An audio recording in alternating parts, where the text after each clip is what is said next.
Soyez bénis. Je suis l'évêque Jonas Chantal Ayolo-Gaza. Je rends gloire à Dieu pour tous les nouveaux abonnés, les nouvelles abonnées. Merci de liker, de partager, d'aimer d'aimer mes contenus. Merci beaucoup. Je viens aujourd'hui pour lâcher maintenant les papos des apôtres eux-mêmes. La dernière vidéo, je vous parlais de la souffrance, de la misère, des douleurs, des blessures des femmes pasteurs, des femmes de Dieu. Et je vous disais bien que devant Dieu, vous n'avez pas idée de cette souffrance et de cette misère, violence que subissent ces mamans.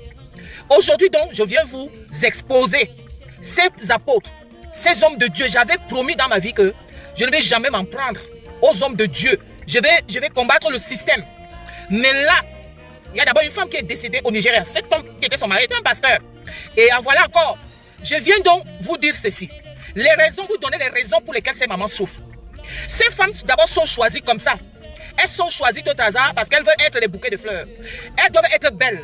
Et comme on dit, sois belle et tais-toi. Elles sont choisies pour leur beauté, pour leur aura. Elles sont choisies pour l'énergie qu'elles dégagent de prospérité. Il arrive donc que, comme toute personne, dans un foyer, dans une association comme l'église, elles veulent donner leur avis. Ah non, impossible. Et je voudrais vous dire que la plupart et la majorité de ces hommes de Dieu, femmes et hommes et apôtres et autres, sont dans les loges. Ils sont dans les loges parce qu'il n'y a qu'une loge qui peut soumettre certaines personnes à certaines conditions. Et lorsque les femmes se rendent compte, alors il est trop tard. Et parfois elles ont peur de dénoncer parce que les maris les menacent de mort et de destruction de leurs enfants. Ces hommes de Dieu, ces faux hommes de Dieu, ces faux hommes apôtres et pasteurs sont dans les loges. Ce sont les hommes. Ils font par derrière. Entre eux, ils sont dans les associations. En quête de la richesse, en quête de la puissance et de l'argent, du mal vu. Je vais vous donner des signes. Vous savez, moi, quand je vois un homme debout devant moi et qu'il me tourne le dos, vous voyez, après l'entrejambe en bas là, non? On sait comment le pantalon se présente. On sait si on le prend par derrière. Ou alors il est de cette catégorie. Il y a une façon de voir. Le pantalon et la forme du pantalon à cet endroit-là est souvent un genre. Ce sont des personnes. Et qu'est-ce qui se passe donc?